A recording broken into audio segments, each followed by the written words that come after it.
Here we are, episode 8 of The White Elephant. This is the grand finale of phase 1. We're very excited today to share with you lots of before and afters of all the progress we've made here over the last year. It's been a fun, amazing, chaotic adventure, and we're very proud of the result.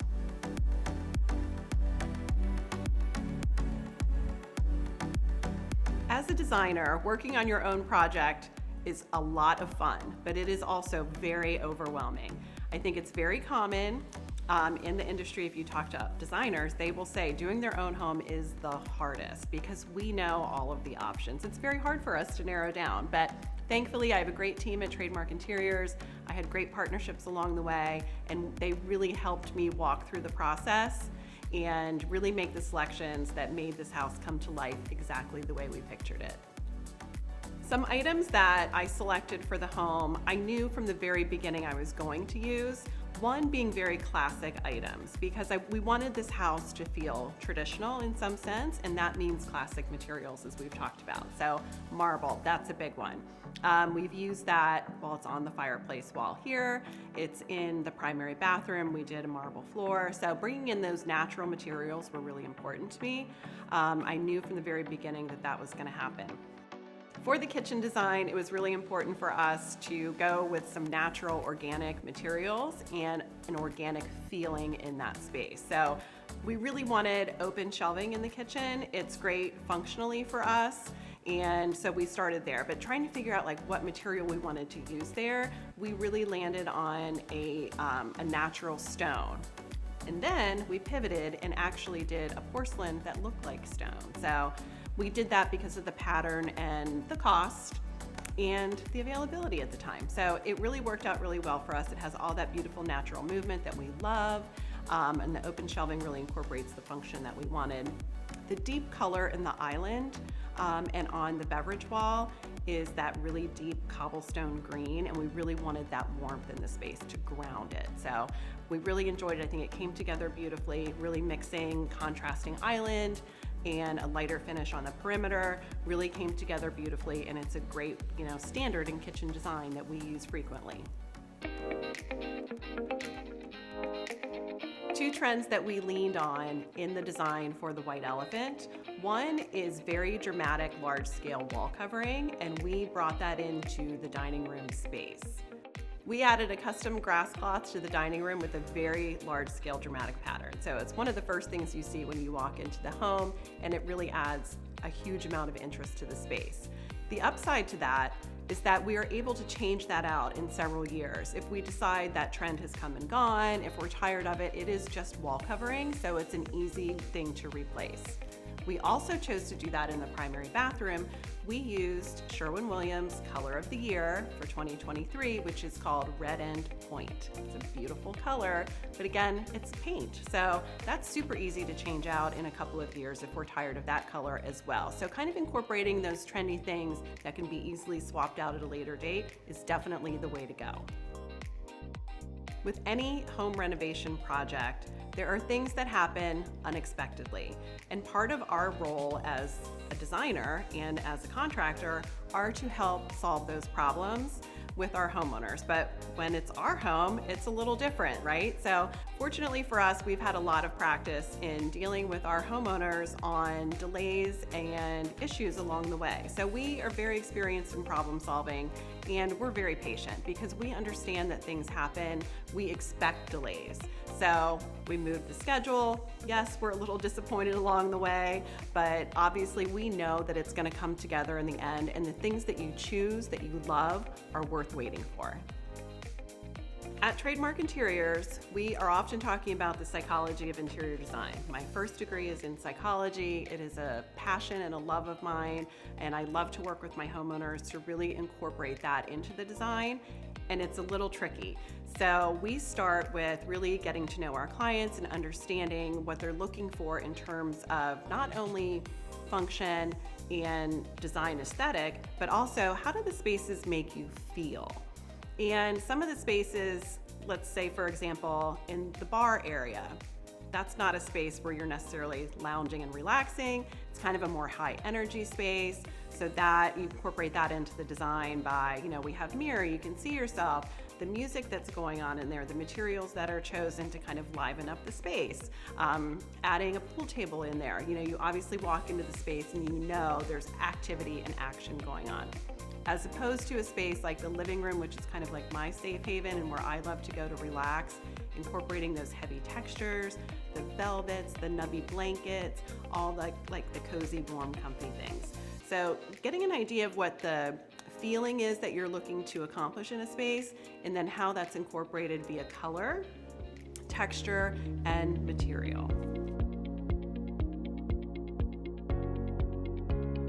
When we get to styling of my home and our client's home, it's always important to balance the accessorizing with the personal items and incorporate those together, because obviously the personal items make it feel like your home. So you want those things, the family photos, the little mementos, things your children made at school, but obviously balance is really important, balance and editing. So we always want to be able to incorporate frames for family photos. So you want to just make sure that the style and color of those frames work well with your interior, and then that will just make it very cohesive. Grouping items together in collections is a key factor in accessorizing and styling a home. So if you have 6 blue vases, it's better to put those all together on one table versus scattering them throughout your home. So keep that in mind with personal items as you're incorporating those into your decor. What I've learned from this project that I can bring to my clients and bring to the studio at Trademark Interiors is patience. Being able to relate to the clients in terms of what happens during a renovation is very important, specifically when you're living through it. I have a lot of compassion and empathy for anybody going through the process, and I can speak firsthand to what that's like and offer advice, tips and tricks on how to deal with that, or suggest that they rent a house and move out.